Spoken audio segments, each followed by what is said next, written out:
স্ত্রীর নামে থাকা ৫১২ কোটি টাকা খেলাপি ঋণের তথ্য গোপন করে ভোটের মাঠ দাপিয়ে বেড়াচ্ছেন বিএনপির প্রভাবশালী প্রার্থী গোলাম মোহাম্মদ সিরাজ।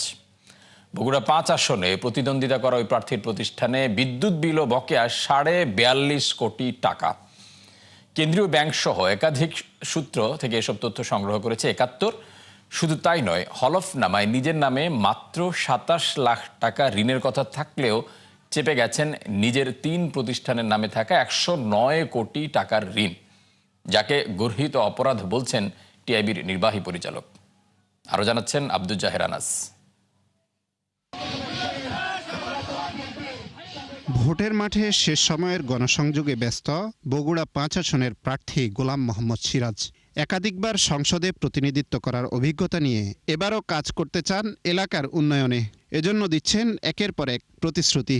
তবে আশ্চর্যের বিষয় হলো, হলফনামায় তিনি গোপন করেছেন ঋণ সংক্রান্ত তথ্য, যার বেশ কয়েকটি আইনের চোখে অপরাধ। হলফনামায় ঋণ সংক্রান্ত তথ্যের ঘরে তিনি উল্লেখ করেছেন নিজের ২৭ লাখ এবং স্ত্রীর নামে ৪ লাখ টাকার কথা। এড়িয়ে গেছেন অন্য সব তথ্য। কিন্তু কেন্দ্রীয় ব্যাংকের পর্যালোচনা বলছে, গোলাম মোহাম্মদ সিরাজ বিভিন্ন ব্যাংকে খেলাপি হওয়ায় উচ্চ আদালত থেকে নিয়েছেন স্থগিতাদেশ। এর মধ্যে ক্যাব এক্সপ্রেস বিডি লিমিটেডের নামে ২৬ কোটি, ওয়ানটেল কমিউনিকেশন লিমিটেডের নামে ৪৮ কোটি এবং এসআর হাইওয়ে সার্ভিসেসের নামে প্রায় ৩৫ কোটি টাকার ঋণ রয়েছে তার। বর্তমানে ক্যাব এক্সপ্রেস ও ওয়ানটেল কমিউনিকেশনের চেয়ারম্যান তিনি, আর এসআর হাইওয়ে সার্ভিসেসের পরিচালক।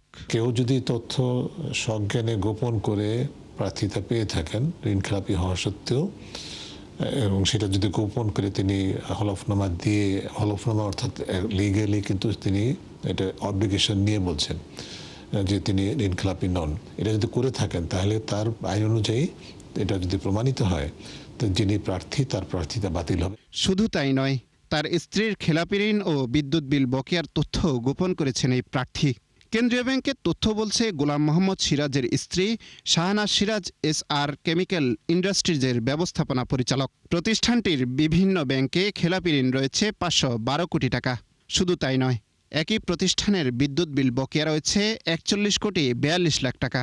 যিনি প্রার্থী তার স্ত্রী বা স্বামী, যে ক্ষেত্রে যেটা প্রযোজ্য, এবং পরিবারের সদস্য যারা পোষ্য আর কি নির্ভরশীল, তাদের সকল তথ্য দিতে হবে। সেই তথ্য যদি কোনো প্রকার তথ্য যদি গোপন থাকে, সেটা স্ত্রীর হোক বা স্বামীর হোক, স্পাউস বলতে যা বোঝায়, বা সন্তানের হোক, গোপন থাকলে সেটা অপরাধ হবে এবং একই অপরাধে কিন্তু এই সেম অপরাধে কিন্তু প্রার্থিতা পাওয়া হবে। খেলাপি ও বিল বকেয়ার তথ্য নির্বাচন কমিশনকে জানালেও কোনো ব্যবস্থা গ্রহণ করা হয়নি বলে ৭১কে জানায় একাধিক সূত্র।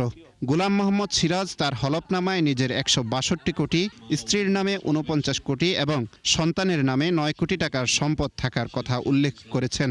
এ বিষয়ে জানতে গোলাম মোহাম্মদ সিরাজের সাথে একাধিকবার যোগাযোগ করা হলেও তিনি সাড়া দেননি।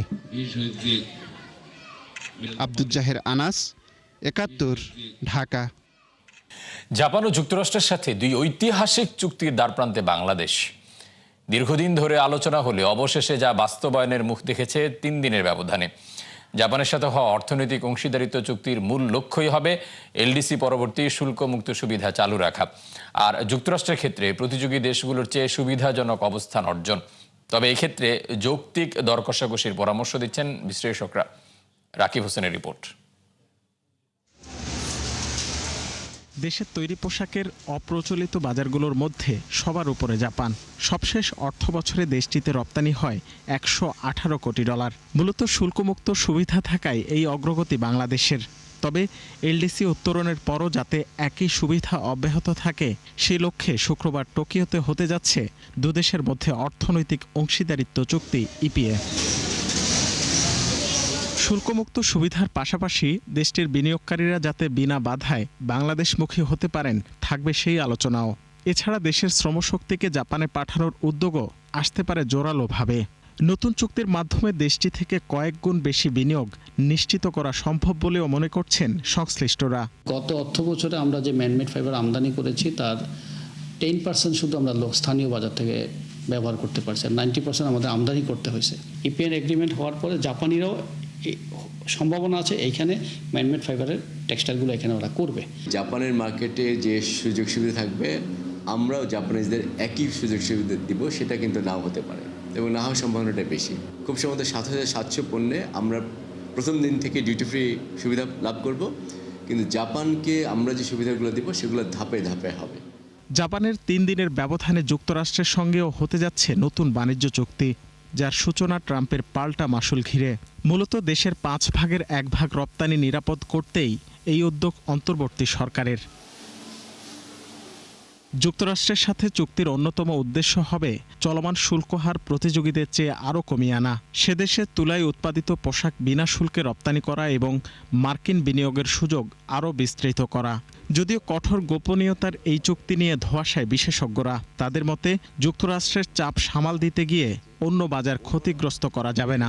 প্রেসিডেন্ট ট্রাম্প এবং তার প্রশাসন এই ট্যারিফ নিয়ে খেলছেন, এইটা আসলে কতখানি সাস্টেনেবল এটাও কিন্তু আমরা জানি না। এটা আসলেই ধরে রাখা সম্ভব হবে কিনা, কারণ হুইমজিক্যালি বিভিন্ন দেশের উপরে বিভিন্নভাবে এই শুল্ক বসানো হচ্ছে, আবার শুল্ক কমানো হচ্ছে, যেটা আমরা ইন্ডিয়ার ক্ষেত্রে দেখলাম যে এখন কমিয়ে এটাকে 18% করা হচ্ছে। একটা জিওপলিটিক্যাল পাওয়ারকে খুশি করতে গেলে অন্যরা কিন্তু মনে করতে পারে যে তাদের স্বার্থ ক্ষুণ্ণ হচ্ছে, তখন তারা আমাদের উপরে একটা প্রেশার তৈরি করবে। যদি 9 তারিখের একটা ডিল ভালো ডিল হয় তাহলে আমাদের এক্সপোর্টের জন্য American market will be a good destination. বর্তমানে দেশের রপ্তানি পণ্যের 2.5% জাপানে আর 20% বেশি যাচ্ছে মার্কিন যুক্তরাষ্ট্রে। রাকিব হোসেন, 71, ঢাকা। দেশে ব্যবসা পরিচালনায় সবচেয়ে বড় বাধা ঘুষ ও আমলাতান্ত্রিক জটিলতা। রয়েছে লাইসেন্স অনুমোদন ও নবায়নে দীর্ঘসূত্রতা। এসব বিষয় উঠে আসে বিসিসিআইর এক সেমিনারে। সংকট কাটাতে ডিজিটাইজেশনের পাশাপাশি কাঠামোগত সংস্কারের কথা বলছেন বিশেষজ্ঞরা। মেজবা হাসানের রিপোর্ট।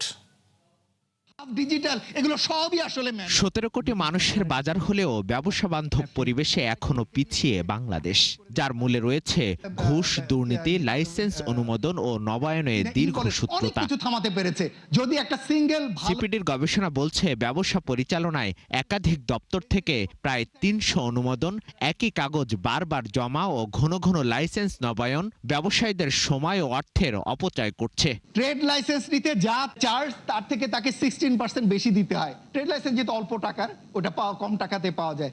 ফায়ার লাইসেন্সে দ্বিগুণের বেশি ঘুষ দিতে হয়। ব্যবসায়ীরা বলছেন এসব জটিলতা দূর না হলে বাড়বে না বিনিয়োগ। ব্যবসা পরিচালনা করা ইট ইজ কমপ্লিটলি অ্যাবসার্ড, এবং যে কারণে অনেক ব্যবসা, এসএমই ব্যবসা করোনার পরে বন্ধ হয়ে গেছে। যে সমস্ত আইন ইনস্ট্রুমেন্ট আছে সেইগুলিকে স্ট্রেংথেন করার বদলে দুর্বল করা হয়েছে। দেখা যাচ্ছে যে এক একজন এক একটা নিয়ম ফলো করতেছে। আমি সবচেয়ে বেশি যেটা বিপদে পড়ছি, দেখা গেছে আমাদের ফাইলগুলো বড় হয়, যারা আমরা বাইরে থেকে টাকা নিয়ে আসি মিলিয়ন। দুর্নীতি যখন দূর করতে হয়, ব্যবসা বান্ধব পরিবেশ তৈরি নতুন সরকারের জন্য সবচেয়ে বড় চ্যালেঞ্জ। আমরা মানুষ হিসেবে যারা ওখানে কাজ করি এই সরকারি ব্যবস্থাপনার মধ্যে, তাদেরও অনেক সীমাবদ্ধতা আছে। সবকিছু যে ইচ্ছাকৃত এটা আমরা বলবো না, কিছুটা সিস্টেমের দোষ এবং কিছুটা অবশ্যই ব্যক্তিগতভাবে আমি কেমন সেটার উপরে অনেক কিছু নির্ভর করে। ডিজিটালাইজেশনের পাশাপাশি কাঠামোগত সংস্কার ও কঠোর আইন প্রয়োগের কথা জানান বিশেষজ্ঞরা। বাংলাদেশের কোনো ব্যাংক আজ পর্যন্ত কোনো বড়োয়ারের এগেইনস্টে ব্যাংকারপ্সি আইনে মামলা করে নাই। তাহলে এই আইনটা কি দরকার? ব্যবসায় ফেল করেছেন, তাদের এক্সিটের জন্য তার শাস্তি হচ্ছে সে কখনো আর লোন পাবে না, তার শাস্তি হচ্ছে সে কোনো সরকারি ইলেকশনে দাঁড়াতে পারবে না। দেশের বিনিয়োগ ও পরিবেশ উন্নয়নে সুশাসন ও নৈতিকতার চর্চার উপর জোর দেন বক্তারা। কেন আমাকে ফোন করছে, যাবো এটা আমাকে। মেজবা হাসান, 71, ঢাকা। শ্রমিক কর্মচারীদের চলমান ধর্মঘটে একরকম স্থবির হয়ে পড়েছে চট্টগ্রাম বন্দরের কার্যক্রম, যা নিয়ে উদ্বেগ প্রকাশ করে বিবৃতি দিয়েছে বিজিএমইএ সহ শীর্ষ 10 ব্যবসায়ী সংগঠন। এতে বলা হয়, লাগাতার কর্মবিরতির কারণে রপ্তানি পণ্য যেমন আটকে আছে, তেমনি আমদানি করা বিভিন্ন শিল্পের কাঁচামাল ও নিত্যপণ্য খালাস করা যাচ্ছে না।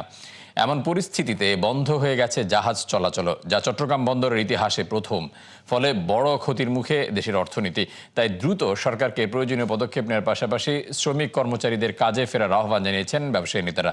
মূলত বিদেশি কোম্পানির মাধ্যমে বন্দর পরিচালনার সিদ্ধান্তের প্রতিবাদে এই ধর্মঘটের সূত্রপাত।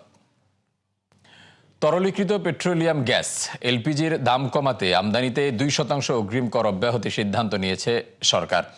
একই সঙ্গে উৎপাদন পর্যায়ে 7.5% ভ্যাট প্রত্যাহার করে তা আমদানি পর্যায়ে আরোপ করা হচ্ছে, এমন সিদ্ধান্ত নিয়েছে জাতীয় রাজস্ব বোর্ড এনবিআর। নতুন কর কাঠামোর ফলে আমদানিতে ব্যয় কমায় সাশ্রয়ী দামে গ্যাস পাবেন ভোক্তারা। সম্প্রতি আন্তর্জাতিক বাজারে এলপি গ্যাসের দাম বেড়ে যাওয়ায় দেশে সরবরাহ সংকট দেখা দেয়, এতে ভোক্তা পর্যায়ে দাম বেড়ে যায়। 2025 সালের প্রথম 11 মাসে যুক্তরাষ্ট্রে $760 কোটি পোশাক রপ্তানি করেছে বাংলাদেশ, যা আগের বছরের একই সময়ের চেয়ে $84 কোটি বেশি। বিজিএমইএর তথ্য মতে সার্বিকভাবে প্রবৃদ্ধি থাকলেও নভেম্বরে রপ্তানি কমেছে 14.5%। মূলত ট্রাম্প ট্যারিফের কারণে মার্কিনীদের চাহিদা কমায় নভেম্বরে কমে যায় বিক্রি। বর্তমানে যুক্তরাষ্ট্রের পোশাক রপ্তানিতে তৃতীয় স্থানে বাংলাদেশ। 11 মাসে $1500 কোটি রপ্তানি করে প্রথম স্থান দখলে নিয়েছে ভিয়েতনাম। বছর ব্যবধানে 33% রপ্তানি কমেছে চীনের, ফলে দ্বিতীয় স্থানে নেমে গেছে দেশটি। এছাড়া সমান তালে রপ্তানি বাড়ছে ভারত, কম্বোডিয়া ও ইন্দোনেশিয়ার। বর্তমানে যুক্তরাষ্ট্রে 10 ভাগের 1 ভাগ পোশাক যাচ্ছে বাংলাদেশ থেকে। 2013 সালে ওয়াশিংটন পোস্টের মালিকানা নেয়ার পর জেফ বেজোস কথা দিয়েছিলেন দৈনন্দিন কার্যক্রমে হস্তক্ষেপ করবেন না। তবে সে কথা রাখেননি বিশ্বের তৃতীয় সর্বোচ্চ ধনী। আর্থিক ক্ষতির কারণ দেখিয়ে এবার প্রতিষ্ঠানটির 300-র বেশি কর্মীকে ছাঁটাই করার ঘোষণা দিয়েছেন তিনি। নুসরাত মৌমি জানাচ্ছেন বিস্তারিত। যুক্তরাষ্ট্রভিত্তিক গণমাধ্যম দ্য ওয়াশিংটন পোস্টের 3 শতাধিক কর্মীকে ছাঁটাইয়ের ঘোষণা দিয়েছেন প্রতিষ্ঠানটির মালিক জেফ বেজোস। টানা কয়েক বছর লাভের মুখ না দেখায় এ সিদ্ধান্ত নেন তিনি। এখন পর্যন্ত আন্তর্জাতিক সম্পাদনা, মেট্রো ও স্পোর্টস ডেস্কের ছাঁটাইয়ের কথা জানা গেছে। এরই মধ্যে চাকরি হারিয়েছেন মধ্যপ্রাচ্যের দেশগুলোতে নিযুক্ত সব সম্পাদক ও সংবাদদাতারা। এর আগে আর্থিক ক্ষতিতে শীতকালীন অলিম্পিকের কভারেজ কমিয়ে আনার ঘোষণা দিয়েছিল সংবাদ মাধ্যমটি। বিশ্লেষকরা বলছেন, সংবাদের উৎস হিসাবে ইন্টারনেটের উত্থানে ওয়াশিংটন পোস্টের মতো বেশিরভাগ সংবাদ মাধ্যম হিমশিম খাচ্ছে। টেকসই বাণিজ্য মডেল তৈরি এবং অনুসরণ করতে না পারায় এমন দুর্দিনের সম্মুখীন প্রতিষ্ঠানটি। তবে ছাঁটাইয়ের ঘটনায় বেশ তোপের মুখে পড়েছেন জেফ বেজোস। 2013 সালে সংবাদ মাধ্যমটির মালিকানা নেন বেজোস। এরপর থেকেই আয় বাড়াতে ব্যবস্থাপনার উপর নিয়মিত চাপ প্রয়োগ করেন। পরবর্তীতে ট্রাম্পের সাথে ঘনিষ্ঠতা ও বেজোসের বিভিন্ন সিদ্ধান্তে লাখ লাখ পাঠক হারায় সংবাদ মাধ্যমটি। 2023 সালে প্রতিষ্ঠানটির ক্ষতির পরিমাণ দাঁড়ায় 100 মিলিয়নে, পরের বছর যা 77 মিলিয়নে নামে। সবশেষ তথ্য অনুযায়ী জেফ বেজোসের মোট সম্পদের পরিমাণ $254 বিলিয়ন। ট্রাম্পের দ্বিতীয় মেয়াদে ক্ষমতা গ্রহণের পর আরও $45 বিলিয়ন সম্পদ বাড়ে তার। করও দেন নাম কাওয়াস্তে। অনেকের দাবি, ট্রাম্পের মন রাখতেই কর্মী ছাঁটাইয়ের সিদ্ধান্ত নেন বিশ্বের তৃতীয় সর্বোচ্চ ধনী। সম্প্রতি আর্থিক ক্ষতি দেখিয়ে অ্যামাজন থেকে 16,000 কর্মী ছাঁটাই করেন বেজোস। বিপরীতে ট্রাম্পের স্ত্রী মেলানিয়ার বায়োপিকে $75 মিলিয়ন খরচ করেন তিনি। নুসরাত মৌমি, 71।